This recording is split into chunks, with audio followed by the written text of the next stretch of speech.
Eu tô vendo nas redes a turma: "Nossa, o mercado tá muito parado. Ah, não tem nome, e isso e aquilo".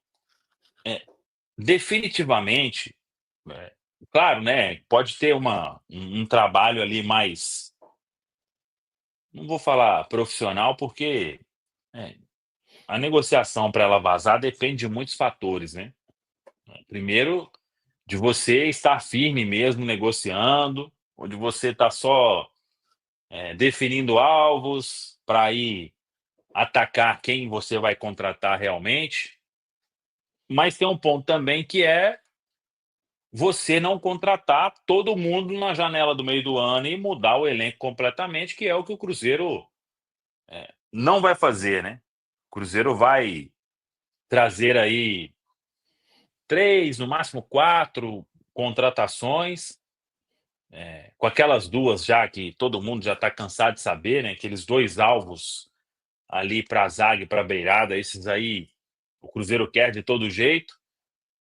E aí, é um movimento que não vai ter tanta coisa assim, né, porque na metade do ano passado o Cruzeiro trouxe, foram quantos, Valor,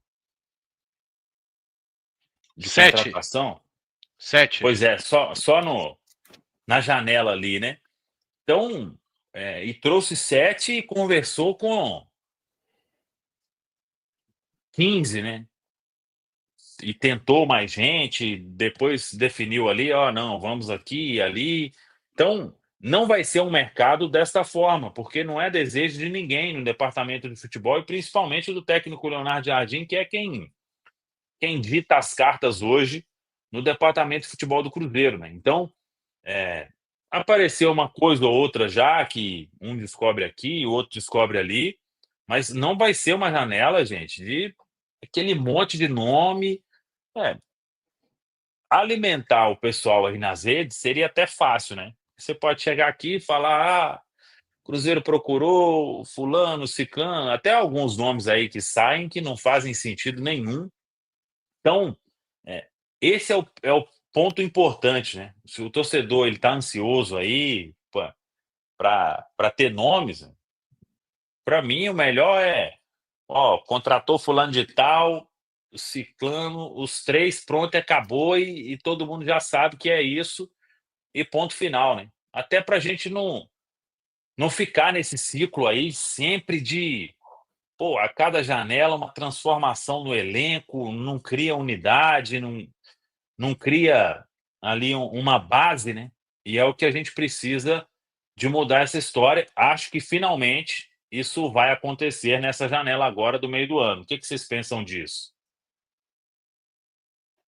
Samuca, eu acho que tem um pouco a ver também com o nível dos jogadores que o Cruzeiro procura, né? Porque quando você está procurando ali, e isso acontecia muito também, né? Quando o nível técnico que o Cruzeiro procurava era um nível técnico bastante questionável, né? O mercado é muito amplo, né? Tem muita gente que você pode procurar, tem muita gente para contratar. Você pode procurar lá na Ferroviária, você pode procurar no Primavera, você pode procurar no Avaí, para todo lado, né? Fica muito fácil, né? Então o mercado se amplia muito. Agora, da forma que o Cruzeiro está querendo no mercado, contratar pontualmente, né? A gente sabe que tem os critérios, jogadores jovens, jogadores que estejam com fome, mas além disso, né, a gente sabe que não vai ser um jogador de qualquer qualidade técnica, né? Então, isso acaba tornando o mercado do Cruzeiro bem mais restrito, né? As opções são muito poucas, até porque estava acompanhando hoje no Foninho o Caramujo na live mais cedo, e a Amanda e o grande Caio, né? Eles estavam mesmo falando lá as opções de meias no mercado, né? E assim, na realidade, não tem praticamente. É muito difícil você ter meias. Quando fala em renovação do Matheus, você ter meias de qualidade para contratar é muito difícil. Então, assim, eu acho que muito o perfil que o Cruzeiro procura tornou essa busca mais difícil e o mercado menor, né?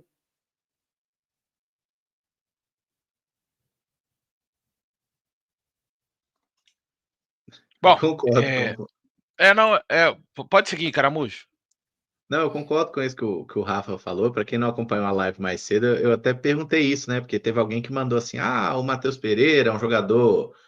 Como se fosse um jogador comum, né? Tem muitos meias melhores. Aí a gente fez um desafio, assim, né? Pô, quem seria esse meia melhor, né, para chegar ao Cruzeiro e tudo mais. E aí, ou a gente vai esbarrar em nomes que são muito irrealistas, né, caras que estão na Europa, ou caras tipo Alan Patrick, por exemplo, que nem poderia jogar pelo Cruzeiro esse ano, né, já passou os 7 jogos, mas é muito difícil imaginar que o Inter abriria mão dele para negociar com o Cruzeiro. Aí o pessoal falando nomes como Paulo Dybala, né, que sempre lesionado lá na Roma, mas jogadores muito caros, assim. E assim, gente, o mercado está realmente muito inflacionado, né? Só ver os jogadores que o Cruzeiro sondou aí e as pedidas 10 milhões de euros, né? Assim, 10 milhões de dólares, como se isso fosse um dinheiro absolutamente comum, né? Como se fossem cifras tranquilas no futebol brasileiro. Não são, sabe? Então, assim, acho que a gente tem que entender também aquilo que o próprio Samuel já falou em várias oportunidades, né? Do quanto o Cruzeiro precisará fazer aportes aí, especialmente a diretoria, e como não tem como a gente exigir do Cruzeiro outra janela de transferências de 200, 300 milhões de reais, e eu acho que nem precisa, tá? Para ser bem honesto, eu acho que com o que o Cruzeiro fez até o momento, os jogadores mais graúdos, né, nomes mais relevantes, a gente já tem um número muito significativo de jogadores grandes, jogadores que podem suportar partidas decisivas. Agora, a gente precisa de jogadores que possam se juntar a eles, né, a caras para correr, para fazer até um papel tático.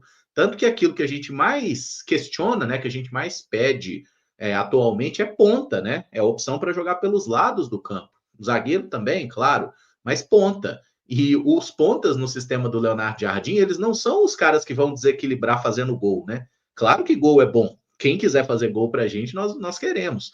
Mas são caras que têm um papel tático muito importante, são caras que correm pra caramba.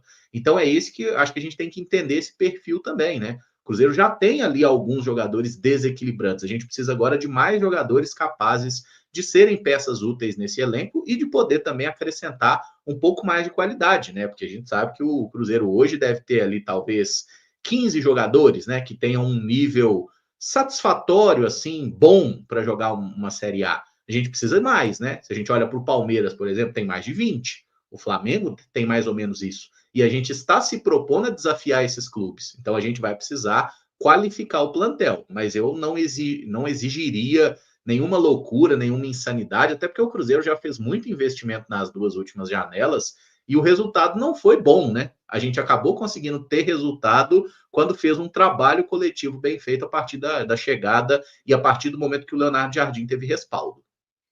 Ô Caramujo, só antes, só para falar, o nível de inflação do mercado é um negócio nunca antes visto na história, né? É uma coisa assustadora.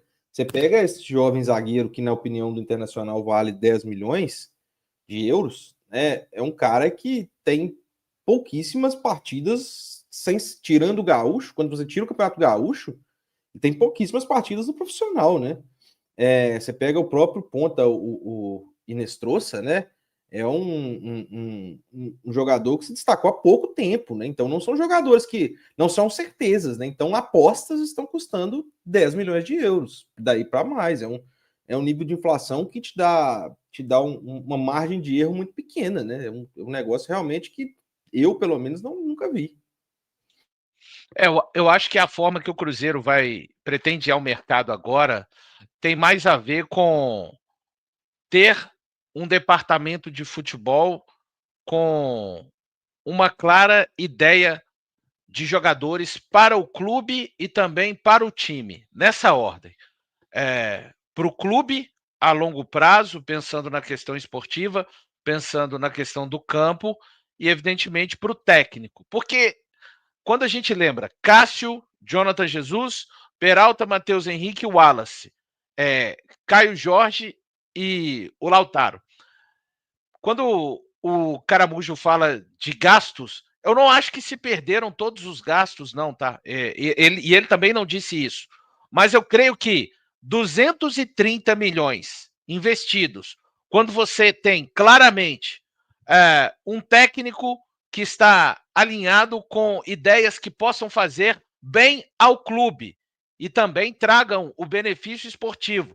Você tem o ressurgimento, está acontecendo basicamente pela primeira vez na era Pedro Lourenço, digamos assim. Nós vamos voltar a ter um departamento de scouts que não é que ele que vai ditar as regras sozinho, mas ele vai servir de suporte. e com pessoas que estavam lá nesse departamento de scouts. O Joaquim Pinto vem para liderar o departamento de scouts, mas o próprio Jardim, depois do jogo contra o Vitória, disse: ele vai trabalhar com pessoas que já estavam no clube. Pois bem, não adianta essas pessoas que estavam no clube, elas estavam sem autonomia, na minha opinião, pela forma que eram feitas as contratações. Você trouxe o Cássio, um grande ídolo do Corinthians, mas que estava em baixa, era reserva. Você traz o Jonathan Jesus, que é uma aposta, 2 volantes que pareciam que resolveriam todas as questões do meio-campo do Cruzeiro. O Caio Jorge, uma aposta com potencial de virar o que ele está virando neste momento, e o Lautaro, um jogador que tinha ali algumas aparições. O que eu estou querendo dizer? Alguém perguntou ao Seabra o que ele precisava naquele momento? Alguém chegou assim: Seabra, você está fazendo uma excelente campanha. O que você acha que pode melhorar a sua... Ninguém perguntou, evidentemente, a gente sabia. O tempo inteiro o Matos fazia questão de dizer: estamos avaliando o Seabra, e ele claramente não era o técnico, né, daquela gestão, né, apesar de que tinha um time bem formado naquele momento. Mas eu duvido muito que ele foi consultado em qualquer uma das situações de jogadores que chegaram na metade do ano passado. Ponto. Hoje é uma situação completamente diferente. O Cruzeiro tem um time bem ajustado também. Eu estou falando também para fazer justiça com o trabalho do Seabra, mas as coisas se modificaram. O departamento de futebol que existia naquela época, ele ruiu, né? O Edu Dracena foi embora, a principal figura, que era o Alexandre Matos, foi embora. Dele só sobrou Paulo Pelaipe, que é alguém que está muito bem alinhado com o Pedro Júnior e com o Jardim, e está claramente decidida a maneira que o Cruzeiro vai atuar no mercado. Pontualmente, com muita qualidade. E daí, claro que vão existir, eu concordo muito, acho que o Samuca já disse algumas outras vezes, o Cruzeiro voltando para a Libertadores em 2026, meus amigos, eu acho que em janeiro vamos ver uma janela, não de vários nomes, vamos sim atrás de mais jogadores, mas com uma qualidade absurda. Então eu acho que tudo isso passa e explica para mim esse ritmo. O ritmo do Cruzeiro não é lento para mim, mas é o necessário para um time que vem muito bem no campeonato. O técnico tem esse elenco na mão, a forma de pensar futebol dentro do Cruzeiro mudou. A próxima vez que o Cruzeiro investir 150, 200 milhões de reais, esse dinheiro ele vai ser, com certeza, vai ter um nível de aproveitamento bem maior do que do investimento primário que o Cruzeiro fez nessa ordem. E tem até um ponto aí que eu quero entrar na sequência. O grande Genta tá chegando por aqui. Fala aí, Genta. Boa noite, beleza? Quase congelando, mas tá bom. Não, a gente tá debatendo aqui, porque fica muita gente, vocês devem receber mensagem lá, né? Poxa, ninguém sabe mais nada, cadê os nomes? E é o mercado que o Cruzeiro vai fazer aí poucas contratações, são os chamados reforços pontuais. O que existe hoje, e a partir do momento em que se chegou o Leonardo Jardim, e acho que é uma preocupação muito válida, que é porque quando se tem um dono, né? Por exemplo, se eu fosse do departamento de futebol também e tivesse, temos aí Pedro Lourenço para isso e para aquilo, você poderia sair gastando aí, porque não é o dinheiro seu, né? Então, é o dinheiro do Pedro. E hoje, com a chegada do Leonardo Jardim, o que o departamento de futebol vai errar? Eu acho que vai errar. Isso faz parte. Mas errar dentro de uma lógica. Por exemplo, se a gente pega aí a última janela, os investimentos que foram feitos, e claro, né, no futebol você está sujeito a acertar e a errar o tempo inteiro. Mas, por exemplo, nem vou colocar a questão do Wallace, mas os investimentos em Peralta e Lautaro, eles eram necessários?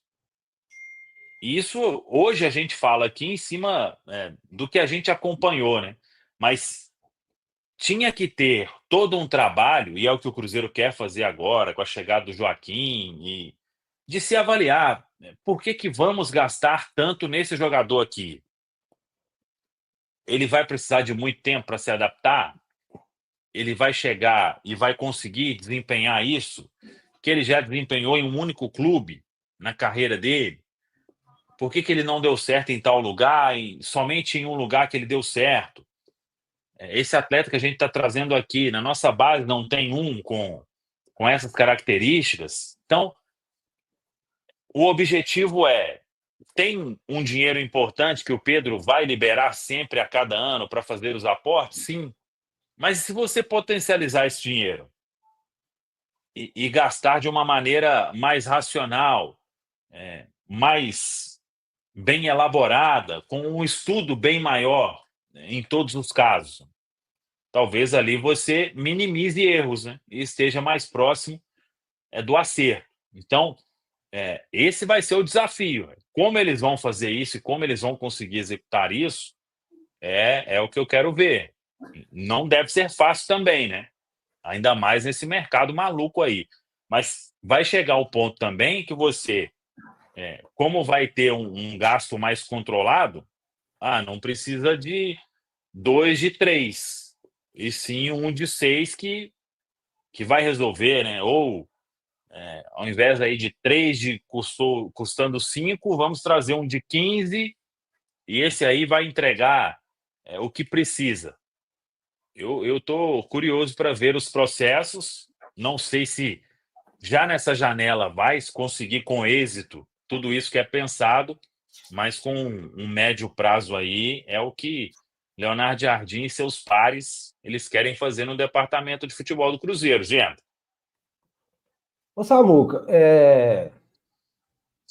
eu não acredito que vai acontecer igual aconteceu no começo, né? A gastação louca, contratos, salários milionários, ainda mais pela forma que o Jardim já declarou os atletas que ele espera, né? Que ele quer trabalhar. Atleta novo, com poder de revenda, né? Porque ele entende que o Cruzeiro não pode viver só de dinheiro do Pedrinho, né?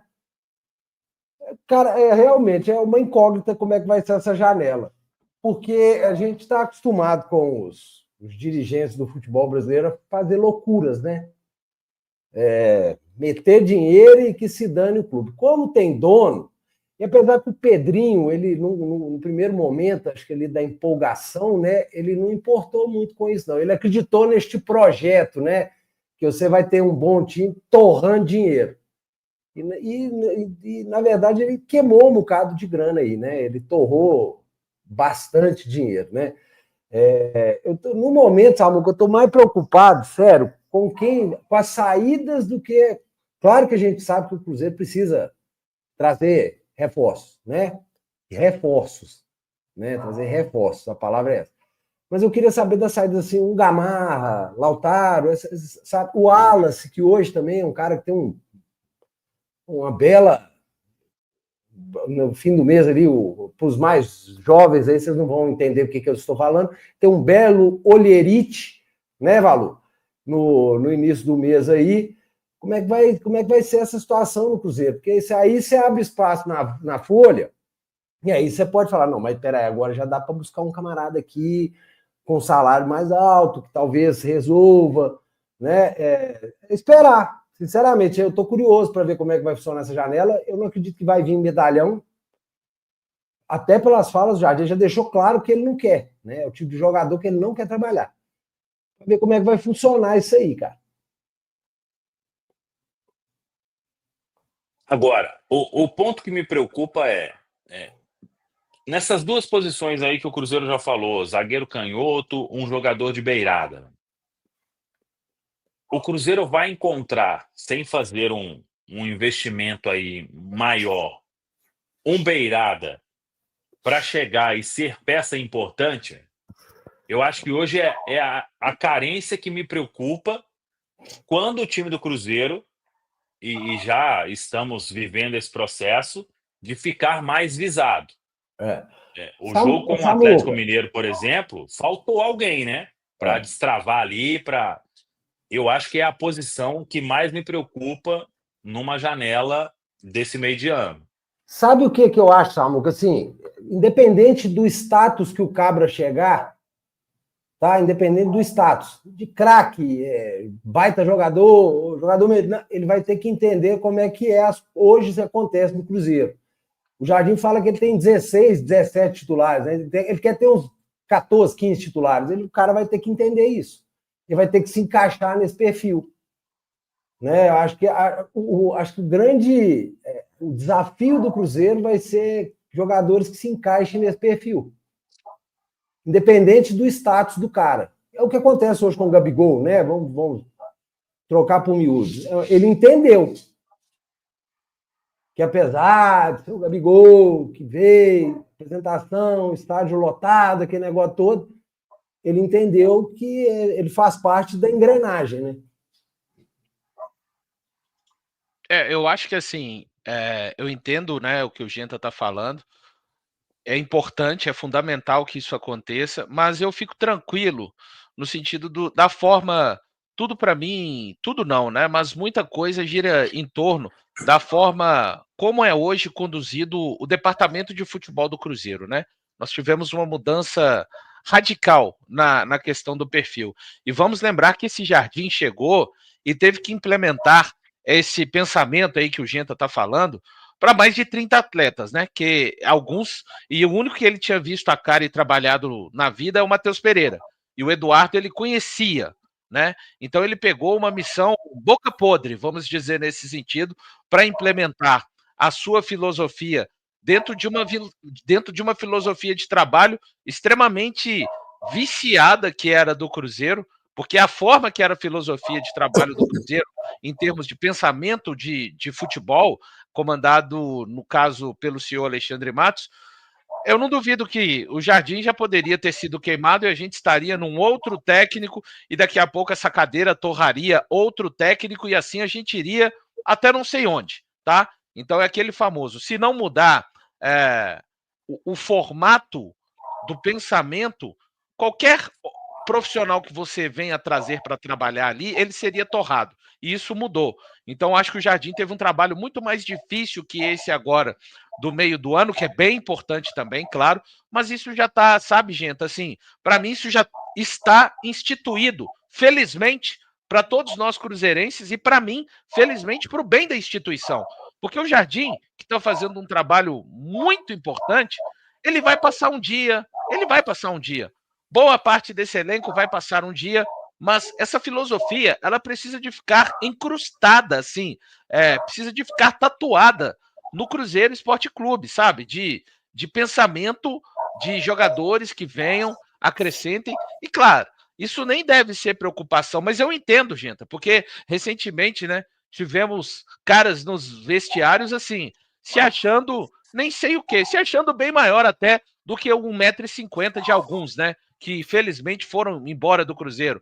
Mas isso está bem instituído hoje no Cruzeiro. Eu não tenho esse tipo de preocupação. E, Samuel, eu penso que se entenderem que existe no mercado o tal ponta para fazer a diferença com a questão da idade, com a questão do potencial, talvez, não é informação, eu acho que Jardim, Cruzeiro, Pelaipe, mais departamento de scout, toda essa equação, posso entender que seja necessário um investimento assim. A gente está vendo cada jogador. Pô, o Fluminense comprou o Soteldo por 5 milhões de euros machucado, gente. Eu não estou dizendo que isso é o normal do mercado, não, tá? E não estou dizendo que é o normal, não é. Mas é a realidade do mercado, velho. Então, por que você vai imaginar que vai comprar um super ponta que vai desequilibrar, fazer a diferença no seu time em jogos como esse que o Samuel citou, né? Que o adversário fica lá morrendo de medo de pôr o pé para fora do campo para não tomar gol. E acontece, a gente entende, a história conta isso, inclusive em termos de clássico, né? Pô, você não vai achar esse cara. Esquece, gente. Talvez o último que alguém tenha achado assim Foi o Fluminense que pagou $800 mil no Arias. Acho que foi o último dessa espécie, sabe? Então, de repente, tendo esse entendimento, acho que o Cruzeiro, que o Cruzeiro poderia fazer um investimento se entender que encontrou esse atleta. Diante de todas esses estudos, porque o Cruzeiro da emoção no futebol já teria apresentado o Inestrosa. Verdade. O Samuca foi muito feliz quando ele falou aí que a questão agora é a qualidade de quem você vai trazer, né? É aquilo, se você tiver 100 para gastar, se você tiver 150, quando você vai gastar isso em 2, em 3, em 4, né? Você traz jogadores de uma qualidade técnica muito melhor. E às vezes a gente até acaba assustando, gente, achando que é loucura, mas não é loucura, porque você realmente precisa especificamente para aquelas posições pontuais, né?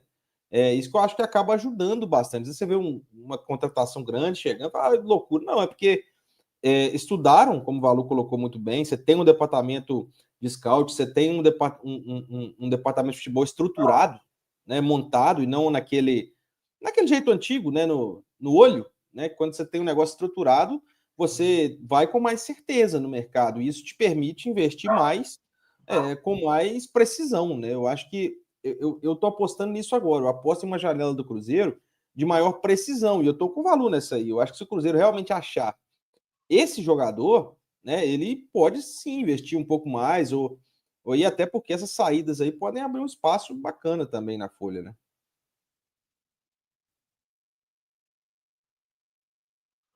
Tô até dando uma olhada aqui nos nomes aqui que o pessoal tá mandando aqui também, mas assim, acho que o Cruzeiro, como vocês já ponderaram bem, né? É difícil achar esse cara certo, né? Igual o Valu falou aí. Um jogador que consiga unir, né, todos esses critérios aí do scout avaliado, o Leonardo Jardim gostado, o Cruzeiro de caber no orçamento do Cruzeiro e tudo mais. Esse cara, ele é quase uma agulha no palheiro, né? Achar esse jogador. E assim, o caso como o Arias, o Fluminense acabou dando muita sorte, né, Valu? Porque quando a gente olha para os números do Arias quando o Fluminense trouxe, não era nada de especial, cara. Sim, era um jogador, uma aposta, um tiro no escuro mesmo, e acabou jogando aqui muito mais. O Cruzeiro fez umas apostas assim, né? O Cruzeiro trouxe Arthur Gomes e Wesley, por exemplo, achando que eles iriam fazer o que eles nunca tinham feito na carreira. E no caso do Wesley, a gente errou por um ano, né? Porque no ano que a gente trouxe, ele não fez. No ano seguinte, no Inter, ele teve o melhor ano da vida. E agora já voltou ao normal, inclusive. Então, assim, isso que eu ia informar. Já voltou ao normal. Foi só um ano, né? O Marlon, por exemplo, a gente trouxe, ele fez o melhor ano da vida em 2023, voltou ao normal, né? Tá lá no Grêmio agora, num desempenho ok, né? Nada muito brilhante, que aquele 2023 dele, inegavelmente, ele jogou muito bem, né? Mas agora é torcer para jogar bastante lá. Enfim, mas é isso, o Cruzeiro fez muita aposta. O próprio Lautaro, ele foi uma aposta também num cara que tinha brilhado contra clubes brasileiros em Sul-Americana, Libertadores. O Lautaro, a melhor temporada dele, tinha feito 4 gols. Então, assim, e se a gente olhar para a atual temporada, ele tem 2 gols, né? Então, tá no meio do ano, ele tá entregando o que ele prometia, gente, tá? Então, assim, a gente também tem que entender qual é o jogador que o Cruzeiro trouxe, né? No caso do Caio Jorge, foi uma aposta num jogador que tinha problemas físicos, que tinha surgido super bem no Santos e que agora tá dando muito certo. Então, esse é o problema do mercado. Você vai viver de aposta. Você não quer apostar, você quer trazer um jogador pronto, você faz igual o Real Madrid. O Madrid vai lá e paga 40, 50 milhões de euros. A gente não tem essa condição. Então, no futebol brasileiro hoje, mesmo o Palmeiras, por exemplo, fez apostas. O Vitor Roque, uma aposta de 25 milhões de euros, que estava mal. O Paulinho, acho que dá mais ou menos 25 milhões de euros lesionado. E tá lá reclamando que tá jogando com dor. Então, não tem esse jogador certo. Se o Cruzeiro tiver 30 milhões de euros para gastar em um jogador, não é garantia que esse cara vai chegar e vai resolver.